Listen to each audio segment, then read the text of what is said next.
And we're live. We're coming back, Dylan. The farm is back.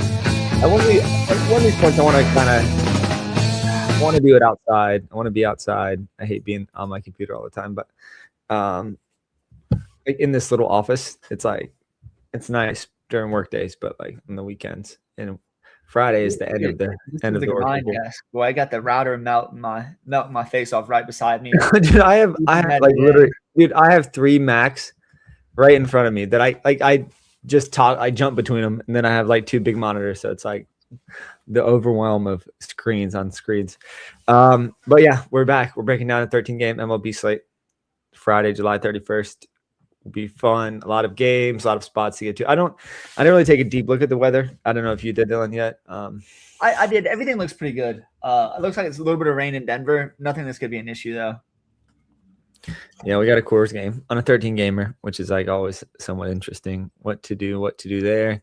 Like to me, it's like the larger sites. There's like more impetus for me fading. I mean, like I guess there's a case both ways. Like bigger sites, more ownership will be spread out, but still we'll group around a Coors game. But also like, yeah, there's a lot of other spots that could go off that people will go under-owned because there is a Coors game. So I don't know what to do. You look at Coors a little differently. Sorry, can you hear me? You look at Coors a little differently in this slate because people hate Kansas City and they're just not healthy at all. So yeah, you see, maybe that's maybe a little lower ownership, but Jack Cax and Coors is going to be a thing people just try to get to, which makes a little bit of sense for sure. Yeah, I like him. I like Carter Jensen a lot. Like those 2 bats singularly are like 2 of my favorite bats on the slate. I don't know if I'll play him. I want to, but like I may look for reasons to kind of move outside of that if I can. Anything else about the slate you interested to talk about, Dylan, before we chat about it? What was I gonna say? I don't think anything interesting I really want to touch on. I do want to talk a little UFC with you later if you have time. Yeah, man, I am deep in the Serbian depths of hell. Dude, me too. You should have saved your Serbian story for this week.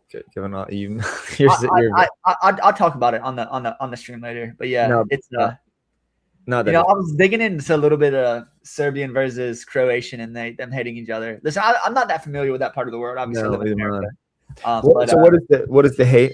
What is it? It's just there's obviously back and forth wars, but at one point they were all Yugoslavia, right? And then there was like they're fractioned off, right? So yeah. A lot of internal wars, people would say maybe Civil War-esque, right? Because they fractioned off. But so we're going to find out here. We're going to find out what this looks like. And I'm going to be watching. I always love to watch UFC when it's like daytime, Saturday. Giddy up, get the cortisone coffee rolling in. I'll be happy to get that. But yeah, let's jump into the slate, man. We got 13 games. We should probably start hammering away. Yeah. All right, let's start with the game. There's it's like just a funny story from this game, but we have Philly at Baltimore. I'll tell you why. But we have Brandon Young on the mound for Baltimore and Andrew Painter on the mound for Philly. The main reason is Andrew Painter. Like I bet him as like rookie of the year. That's the funny story because I did that as well. Yeah. So yeah, and they sent him down. Right, he's 1-8 in the bigs. He did all right in AAA. He knew he was great in AAA prior. This is like I think he's a first overall pick or like a top 3 pick. Big tall guy. He's huge. He's like Mizorowski size. I still believe, and like I still believe somewhat in the talent. It really hasn't produced at the big league level. I want to believe because I have so many best ball teams with Andrew Painter, and so like I'm really hopeful that he like has a good start this round and like they leave him in the rotation. But who knows? It may be a spot start here against Baltimore. With that said, I just am so biased for Andrew Painter. I'm not going to be stacking Baltimore. I think Baltimore would be a popular stack outside of the Coors game because Andrew Painter has just gotten lit up. Like he's Noah Schultz-esque. I think he's better than Noah Schultz, but like the profile's not good. On the other side, I initially had some interest in Philly. Philly on the road against Young, who's I think he's like average or slightly above average currently in his form. But I still like this. This is a hitter's park. There's a lot of good bats you can get to in the Philly lineup. I think Shore will be back today. He's been battling like a GI issue. So yeah, my lean is actually Philly. Bombs. Yeah. So yeah, my lean is Philly. I would bet Philly here. There is a caveat. They're like, we don't know what we get from Painter. I do believe in the talent, right? So there's a bias in me I can't shake. I'm not going to play against Painter. I think it's valuable to stack against him. You could stack against him multiple times this season. You would have made money off of that. But for me, it's like, avoid not avoid. I would say avoid him in DFS for sure. I'm gonna be rooting for him in just season long stuff. But and then on the comeback, I won't be playing Young, and I do have some like tournament interest in Philly. Like I think Bryce Harper, like his stats look great. The underlying stuff looks great. He hasn't been hitting for much power lately, but I think this is a good spot here, going against the righty and Young. So yeah. Let me jump in here and talk a little bit about your blasphemy on Brandon Young here. Brandon Young was pitching a perfect game into the eighth inning last hold on. Hold on. I said Brandon Young's.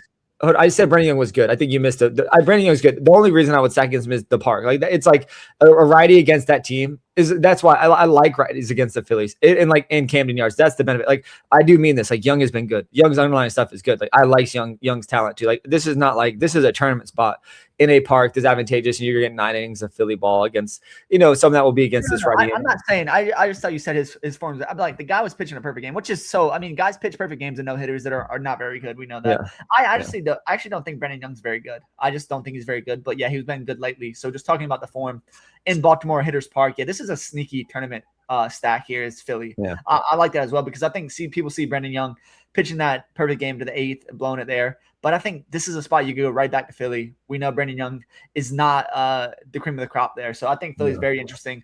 I probably won't go there. I don't have the cojones. Just don't think Bryce Young. LOL. I'm in the football mode. Bryce Harper is just he's a head case. Him talking shit about his players like, oh, we could use a bat here. Hey, bud, how about you be that bat? Yeah. Maybe I just hate him because I'm a Braves fan. But man, how about you be that bat they need you to be? How about you don't strike out so much as you have this season? So like he's like, oh, we need a bat. Like whatever. I kind of hate that coming from the clubhouse. Pick your players up, don't knock them down. And I was seeing that interview just like there's something about him that just rubs me the wrong way. But Philly's definitely in play here. Painter, not gonna win Rookie of the Year unless he goes perfect game. And still, we'll need to do like 27 straight innings of hitless, walkless baseball, and he's in the running. But we need miracle after miracle after miracle. Yeah. I'm just hoping for like a good start here. Like, don't give me positive points in best ball, baby, because I could get some more teams through if Painter comes back and starts. So I totally get the Philly stack here. If you want to stack against Painter, fine. I'm gonna think he's gonna start figuring it out. Maybe just avoid him here. But yeah, totally get the bats in this game. For me, looking at the single, looking at 888, probably won't go there tonight. But totally get the spots. No pitchers in play here in the spot though. Yeah. Yeah, it's an interesting game. I think there could be some sneaky way to target here. I don't know if Philly will make the build, but I do. I like the profile of Harper's bat. To your point, the vibes maybe aren't good, and maybe the vibe gods hold him back here. Let's go to Toronto. We have, I think, the ace of the slate, Dylan Cease on the mound versus Kyle Leahy for St. Louis.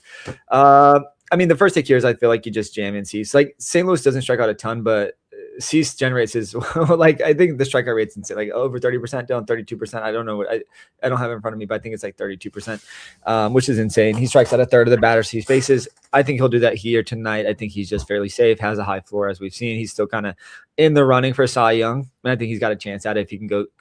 I think he's like the third best odds, second best odds. I think there's a good shot that he can win it here down the stretch if he goes, another 7-inning 10K performance, which he could totally do here against St. Louis.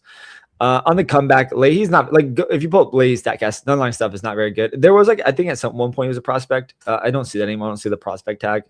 And I think there's some value in Toronto. I really like Varsho. I guess the value for me is Varsho. I think Varsho is he's gone an insane home run drought. He still has been hitting for decent power. He's 3K in the outfield. I really like him as a bat. I like Alejandro Kirk as a bat. He's a cheap catcher that has pop, and people undervalue his offensive ability. Kirk is still a good hitting catcher even at his age. And then there's some interest in Vlad. Vlad hasn't been hitting for much power at 6 home runs or 8 home runs, whatever it is. I think it's 6 or 8. It's not very good this season. And so I have some concern playing him. I don't know what's the upside at first base. I guess there is, we've still seen the multi-double games. He still is hitting the ball well. It's just he's more like an on-base machine these days. With that said, I do have interest in Toronto. I'm curious to see what their lineup is. I would like Varsho higher in the order. I don't want him batting 7th or 8th at home. In a game, I just feel like they're definitely only getting 8 innings. That's my concern. I feel like Cease pitches well enough. This is 8 inning. You want this done in 8 innings here in in Toronto. So I do, interest in Toronto bats, mainly Varsho. So I don't know if Varsho will be a one-off or part of a mini 3-man stack. But I do want to pick on Leahy where I can if there's some value. And then I'll have Cease pretty much in everything I built. So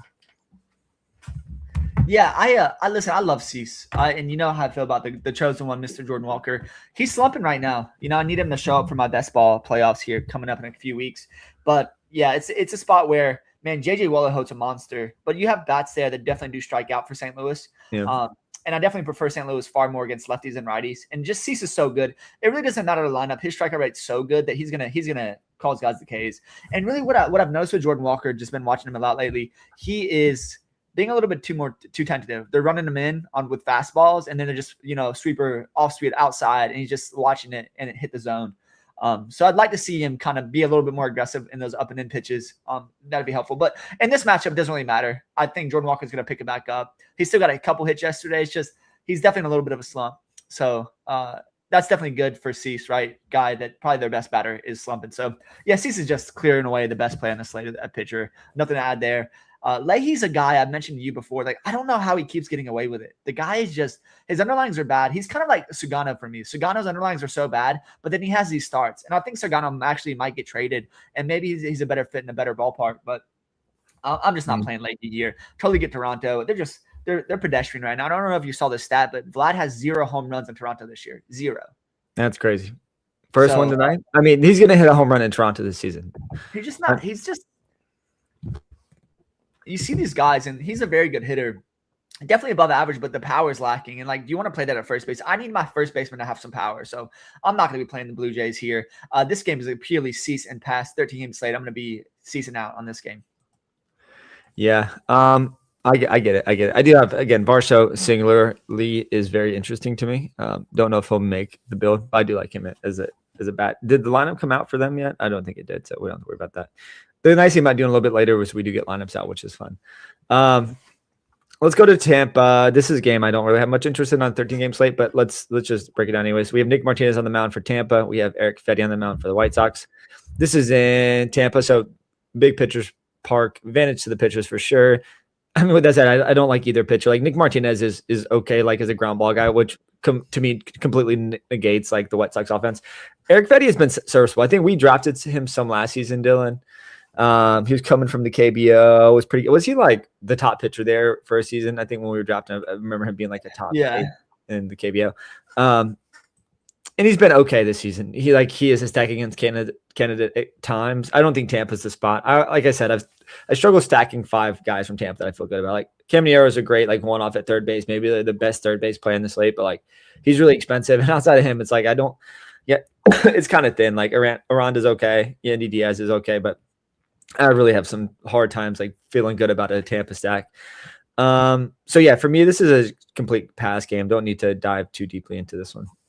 Yeah, I couldn't agree more. Like Fedde is a guy that I did like in the past. He's just kind of an average pitcher. I really hope, to be honest, he kind of struggles in the spot, so we can finally get Shane Smith back up, who's been struggling in AAA. I need that guy for best ball.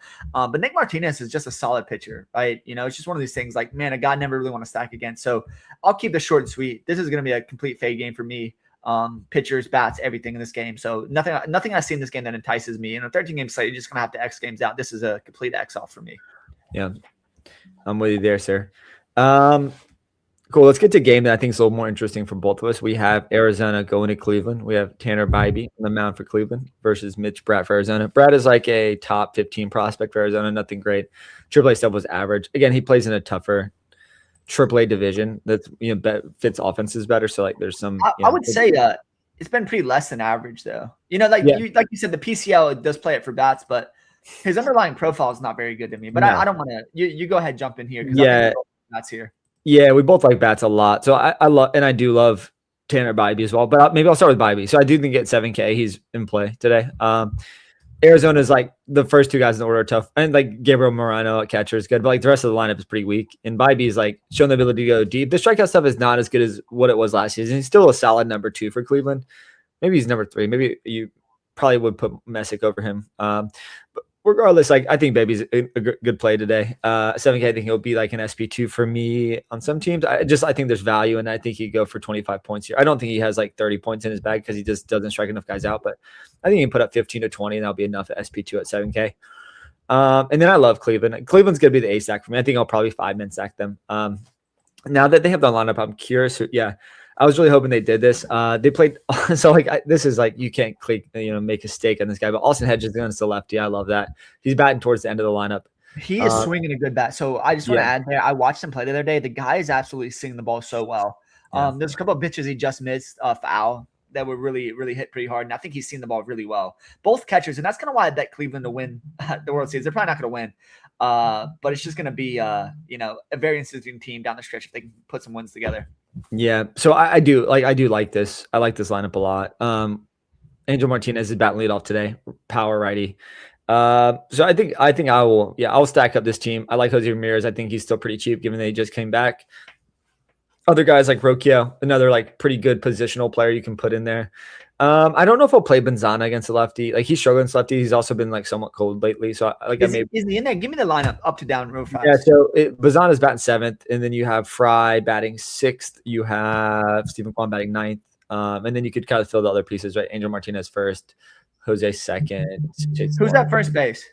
Reese Hoskins. See, you know what I don't like about that? Just let me add, and there's no Manzardo. They'll pinch hit him. Yeah, that's the reason I don't like Hoskins. I really wish Manzardo was in there. They're gonna want to give Hoskins maybe some time to get a little bit better here. But you can't trust that he's gonna get a full allotment of at bats. So that's a pretty decent sized concern for me, to be honest with you. Yeah, I'm with you. I don't have interest. Like for me, it's like Hoskins or like Vlad or Hoskins or Bryce Harper. Like I mean, obviously the price difference, but like give me a guy that's gonna be in for 4 to 5 at bats. Okay, so you're with me on Cleveland. How do you feel about Bybee? I know you didn't really. Let's go, baby, Bybee. Yeah, I like him a lot. I didn't like him at first. I know we talked a little bit off stream. It's just at that price, he's a good pitcher. And we know Arizona, outside of a couple of bats, they're not really dangerous. Arizona, far more dangerous against lefties. You get through Kettle, you get through Corbin. It's pretty smooth sailing. I mean, Walshman at the bottom of the lineup is a little bit of a challenge at times. But, man, Bybee's 7K is probably just too cheap objectively. The thing with Bybee I don't like is he's always working on stuff. Like, sometimes he's pitching to contact. Sometimes he's pitching for strikeouts. And, obviously, in DFS, we want him to be pitching for that strikeout. Yeah. But overall, 7K, if he gets 5-6 strikeouts in the win, I'm going to like that. I like Cleveland. Already bet Cleveland -1.5 as well. So, yeah, I just think the spot lines up pretty well for him. And I think I'm on board. We'll talk a little bit about Bryce Miller later on. I think kind of a bounce back versus the Twins would be interesting. But, yeah, for this spot particularly, I think Bybee at this price is going to be a priority play for me. Yeah, I'm with you. We're all aboard the Cleveland train. I think they're like my favorite bet. If I'm just looking at one money line, I would put money on tonight. It'd be Cleveland. All right, let's keep rolling. We'll go to the Mets game. So Miami's visiting here. We have Jansen Junk on the mound for Miami, and then I think it's Jonathan Pintero on the mound for the Mets. We haven't seen much from Pintero. He seems like he's going to go for like 4 or 5. I mean, max 5 innings if he can get through the team. I don't know if he'll turn over the Miami that quickly. I think this is like an interesting like bat game. The problem is the Mets lineup isn't healthy, right? So you're kind of playing some value guys, but also like worst offensive players. There'll be maybe less turnover in the lineup. Jansen Junk's not good though. I've been talking to him quite a bit this season. And then coming back, Montero is no good as well. And like who knows what's going to happen with the Mets bullpen? Like they've been pretty bad, and the vibes for that team are bad. I guess if I was stacking, if I had to choose, I think it is a good offensive spot. If I had to choose, it'd probably be the Miami side. Just because I feel like the Mets have somewhat given up on the season. That said, I just don't know if I'm gonna get here. But I do think I think this game, like Miami could put up 10 runs here, and just beat up on the Mets. In Citi Field. Not a great park for power, so maybe just doesn't materialize in enough like DFS points. But I do think, you could see some sneaky offense from this game, but no interest in the pitchers at all. Yeah, another exile game for me. I'm actually not going to play here in City. Don't really like it. I think Jansen Junk's a little bit better than you do. The underlines aren't great, but a guy I do think has a decent profile, to be honest with you. His stuff plus is decent. Looking on FanGraphs there, looks okay. So I totally understand the concern. Just without Soto in that lineup, it's just a huge downgrade for that total offense, right? Lou Bob, you can play Lou Bob if you want, Ewing, Benj, these guys. But obviously Lindor swinging a hot bat. I probably just won't go there on this slate. More of a pitcher-friendly environment. I don't really like I think you're going to see a pretty decent-sized bullpen game for the Mets. The Mets bullpen's been horrible. So, yeah, maybe the Marlins are an interesting tournament stack. But it's really a hard team for me to stack, right? Do you want to play Otto? Do you want to play Xavier? It's not like they're cheap anymore. So, I get the play, but it's going to be another simple X-off game for me. Yeah, agreed. Cool. Let's go to Atlanta next. We have Foster Griffin on the mound for the Nationals and then Bryce Elder on the mound for the Braves. As much as pain me to say this. I do feel like this is a Washington spot. Foster Griffin is a decent pitcher. I won't be playing any Braves against him. I think there was a lot of teams looking to trade him. He still may get moved. Like what we've seen from him has actually been pretty close to like elite recently. Come back at Bryce Elder. Like this guy's hittable. And like in this park, in the Braves park, like I like the lefties here. I like Abrams. I like James Wood a lot. They're expensive, right? So they would have to be a priority stack, and that's going to be tough to get Cease and those guys in their lineup. And like we've seen on slates when they hit 2 home runs, both you can't even afford both guys. So it's like, but I do like the lefties here. And I think, I just feel like Washington. I don't get to a lot because of their prices. But I think they could be kind of sneaky and lower owned, given that we have a core slate. But for me, it'd be a Washington team bet today. Yeah, listen, I'm scrolling hard on you right now, but how about the week 1 salaries for NFL just broke as we were on live on stream? I cannot wait. Maybe we'll look at some of the salaries at the end of the stream, but I can't wait. I just got the alert. I'm gonna be giddy. I'm so Dude, giddy. That's so early. That's so early. It's gonna be crazy because there's gonna be someone hurt that's like 3K that's gonna start. Then everyone's gonna play and it's gonna put up 2 points. You know, we'll talk about this, but I do want to add here as well that man, the Nationals. I don't understand like why they're such big sellers at times. Like you have CJ Abrams. They're like, oh, CJ Abrams and James Wood are franchise players. Keep them. Keep Foster Griffin. Absolutely. You're a good team. You're a team that can compete in this division in the future. Like, don't get these guys. Don't get rid of these guys. So maybe you sell on Foster Griffin, maybe selling high here. But, dude, if they sell CJ Abrams, it's just like a poverty franchise. Like, obviously, as a Braves fan, I don't want them to be competitive, but I do kind of like the Nationals. So I just don't understand, like, why would they even try to be sellers right now? They're a pretty competitive team. I like Dylan Cruz. I like their young talent there. I like Ford, I think, in the lineup. So, yeah, I don't understand. You know what I feel about Elder? I think he's pretty bad. This is a part that plays up for power. I think Washington is a sneaky stack tonight. I think Foster Griffin is good, as you mentioned. So I'm not going to be playing against him today with the Braves on such a big slate. But, yeah, the Nationals are definitely sneaky. And what they do is they run. And the Braves are allowed the second most stolen bases so far this season. Yeah, so the Nationals are a very sneaky team. But you have to pay for it. And, you know, often I've stacked the Nationals and left James Wood off and CJ Abrams, and on one slate they hit 2 home runs each. So that's a concern, right?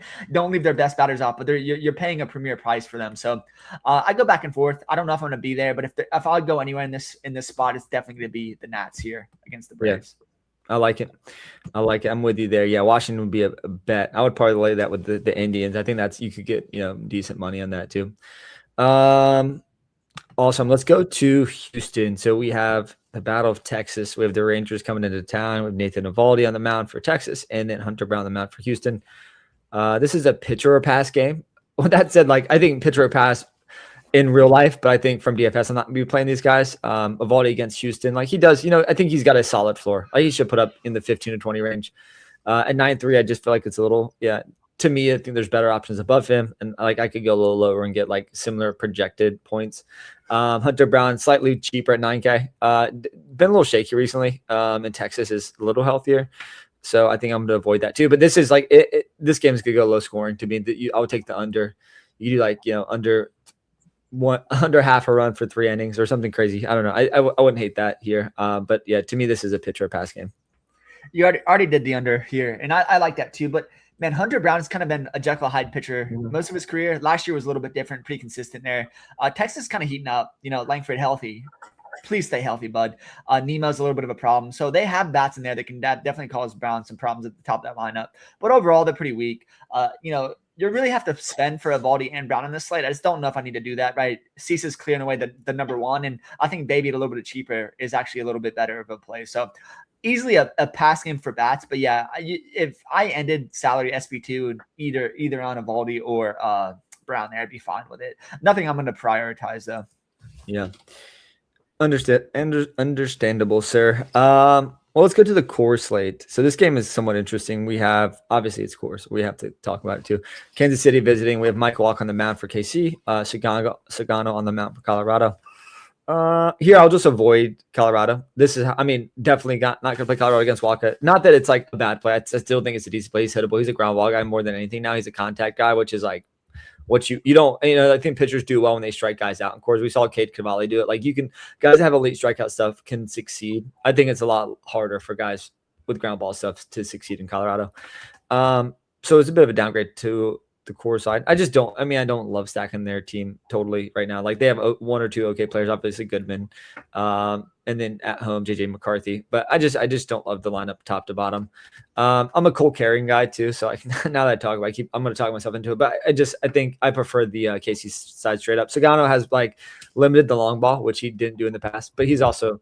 Yeah, and he's shown some decent stuff. And so I guess you could make a case to completely fade it. But I still like the lefties here. Like in particular, Carter Jensen and Jack Kaggs, to me, are like two of the best plays in the slate. I think they're still kind of cheap. And Carter Jensen's it's going to be batting leadoff at like a catcher position that's like, it's like he could put up 30 points here and just separate too much. So I may end that. I think he'll be 20% owned, but I still may eat that ownership. So yeah, to me, it's the KC side, Dylan. I could be talked into the core side depending on lineups, but yeah, I'm leaning KC. I probably am going to put some of those guys on my team. I just feel like there's a lot of upside there in the lefties. Yeah, and most of them are pretty cheap outside of Jensen, Kaggs, right? Jensen, like the reason Jensen is actually worth this price is just batting leadoff at catcher. Amazing profile, hits the ball so damn hard. Has a little bit of wheels on him as well, so definitely would be my priority. Jack Kaggs, obviously, we know his batted ball profile. And even guys like Isaac Collins, they're mid threes. The reason I like Isaac Collins, I don't love his bat profile, but the guy has some speed on him too, so he could get a couple triples in this park. So I like that a lot. I don't really want to 5-man Kansas City. I just don't think they're deep enough to really 5-man them in this spot. But it's Kansas City for me. You know what I feel about Walker. I think he's one of the most underrated pitchers in baseball, and he has been for the last 3 years. So Walker's a guy I'm not going to play, obviously, in DraftKings against in Coors particularly, but I think he's good enough to just fade the Coors bats in this spot, or the Colorado side, that is. So yeah, for me, it's going to be easy KC and moving on with my build. But yeah, I think you're going to get a lot of ownership, right? It's Coors game. You're never going to get low ownership in this spot. So giddy up, Kansas City, take me to the promised land one more time. So you're going to play KC tonight? Yeah, Kansas City is going to be on my slip for sure, without a doubt. They're going to be they're making the build. Probably 3-man, as I mentioned, Jensen, Kaggs, Collins are kind of my main looks. But anybody in that lineup is going to add some value to your team, right? What about Massey? Pull up Massey StatCast. I like Michael Massey. StatCast is good. I'm on StatCast right now. His StatCast is good. I always liked him too. He's a guy that I like to throw in lineups as well. Yeah, he's definitely a guy that's a very good bat profile at second base there. So I wouldn't hate that play one bit if you wanted to go there. See, this is the thing. While I do like, say, Carter Jensen is 5-3. So maybe I thought he'd be like closer to low fours. I didn't realize he was so expensive. Maybe I like Hedges better. I'm just right now in real time, I'm thinking about like how I want to build, and like, yeah, Carter Jensen batted a leadoff on the road in Coors versus Hedges, who's at home in a game that we expect them to win. So you're gonna get 8 innings. It's just tough, Dylan. It just the logic says play Carter Jensen. Like, yeah, Hedges could put up 12 points, that'd be a win for him, but Carter could put up 30. I don't know, Dylan. That's a tough decision point. There is like a 3K delta in price, so that's pretty significant.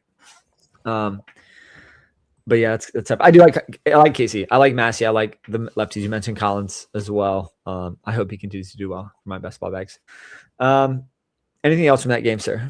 That's it, man. Let's keep this train moving. We got 13 games. I think we only have a few games left. We have 5 games left, so let's keep on cruising. Yeah. Let's go to the Angels. So we have Milwaukee visiting. Shane Drohan for Milwaukee. This is little Randy Johnson, right? Ryan Johnson, little Ryan Johnson.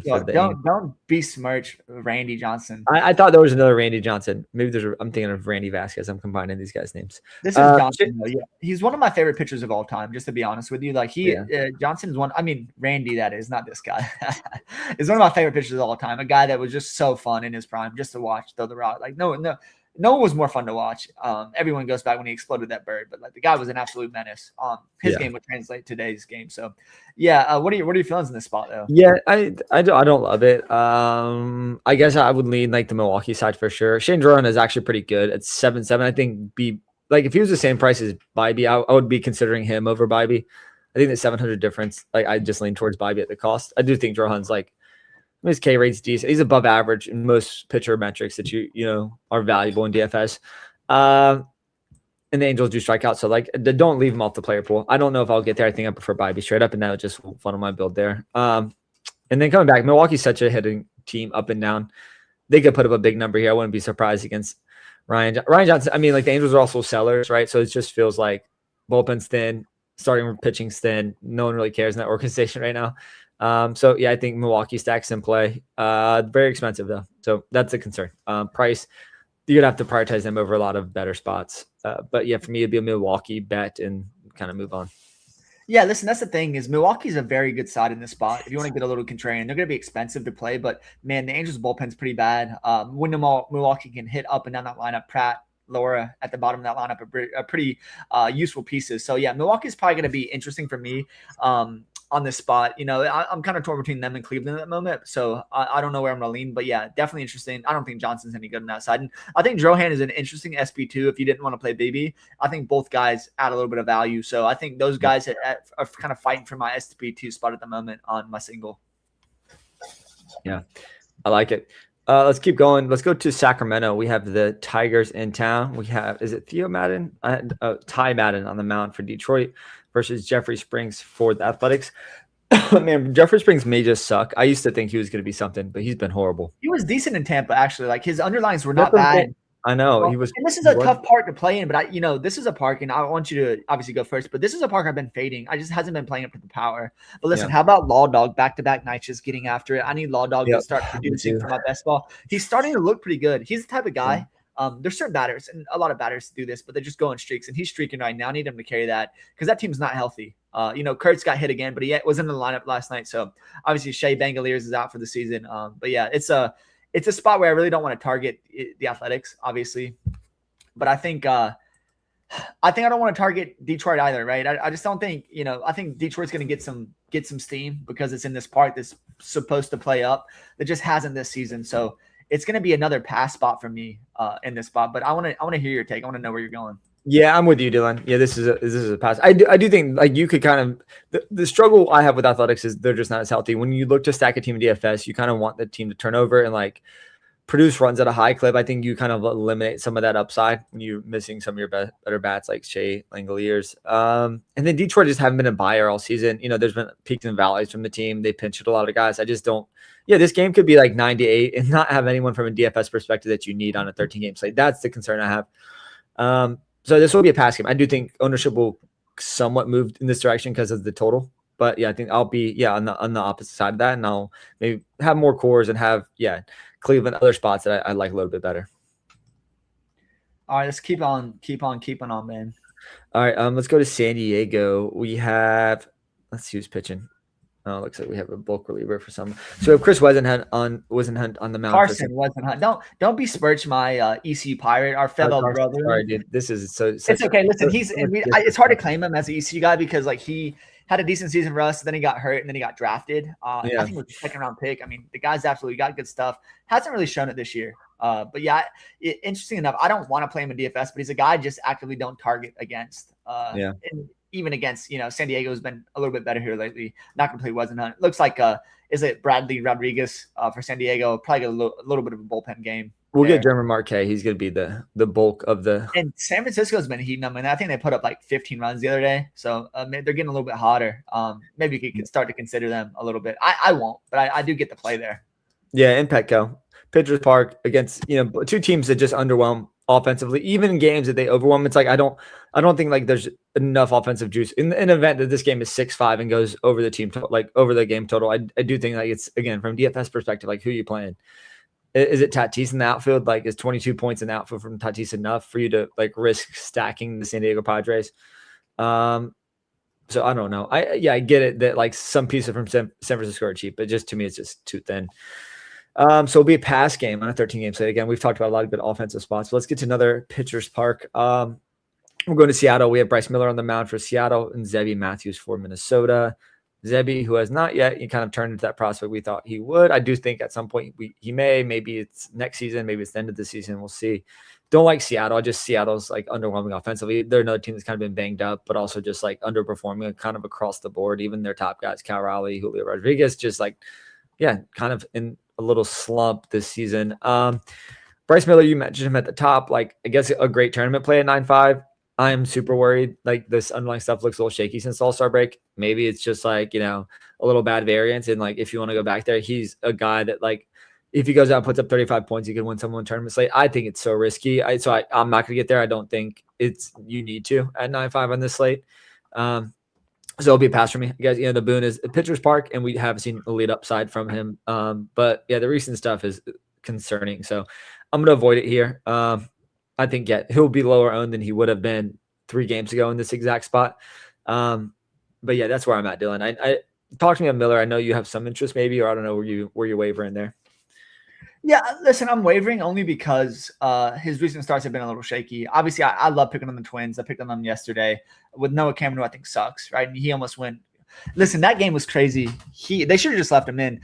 The Royals bullpen is the worst bullpen I've seen in the last 10 years. It is so bad and egregious. Like Urseg, all these Stram, they've been so bad. Like they were up 3-0. Urseg was in, bases loaded, comes in. Stram comes in, throws an 0-2 meatball and gives up a grand slam. Are you kidding me? Like, what are you doing? Pitching outside. I mean, you can give up 2. You can't give up 3 or 4. You gave up 4. You gave up the grand slam on an 0-2 pitch. Just down so bad. The Royals are down bad this year. I mean, maybe you see Babby Whit back tonight. There's a potential he comes back. But I don't know. We'll see. But anyways, we're back to this game. But yeah, I don't I'm going rabbit hole in the Royals, just how bad their season's been. Vinny P back in the IL. It's just like they're down bad, right? But like getting cooked by the Twins there. And that's the reason I bet Cleveland there. Is like the Twins are they're a paper tiger. They're not real. But so in this spot, if you want to play Bryce, I totally get it to pay up because he has huge upside. He has upside to beat Cease in this spot. The problem is he just has been down bad lately. He's had a guy that's never had really a walk problem, starting to show a little bit of a walk problem, which is just not good. So for me, it's going to be a pass. I understand if you want to do it.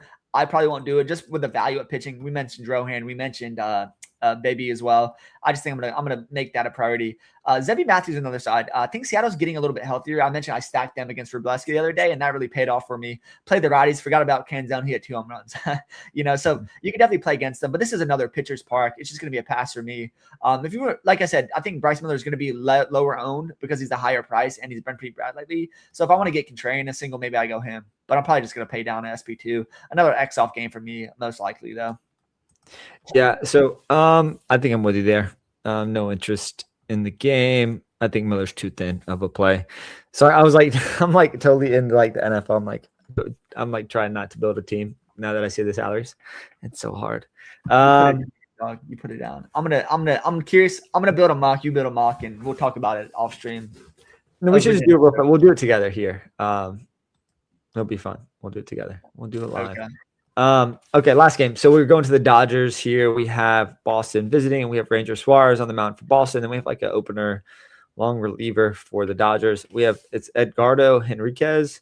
Looks like you finally got a decent pronunciation down. Good for you. Yeah. And this guy's good. This guy's good. He's got some good stuff, but he's not gonna go deep. Like he's kind of a fun pitcher. Yeah. So to me, it's like avoid ball. John Deere out.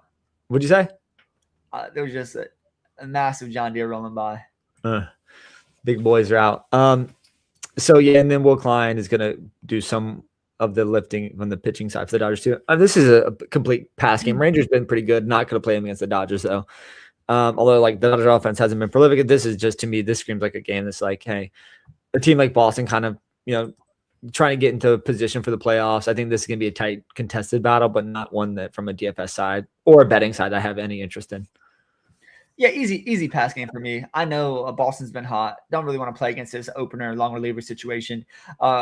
Ranger Suarez, I'm still a believer there, right? So he's interesting, but not against the Dodgers. So easy pass game for me. If you want to get sneaky, maybe stack the Dodgers because, people are not going to do that against Ranger. But I just won't do that either. I'm a little bit too much of a coward. So I get the play there. But, yeah, this is a pass game altogether for me. I'm with you. All right. Should we build a team?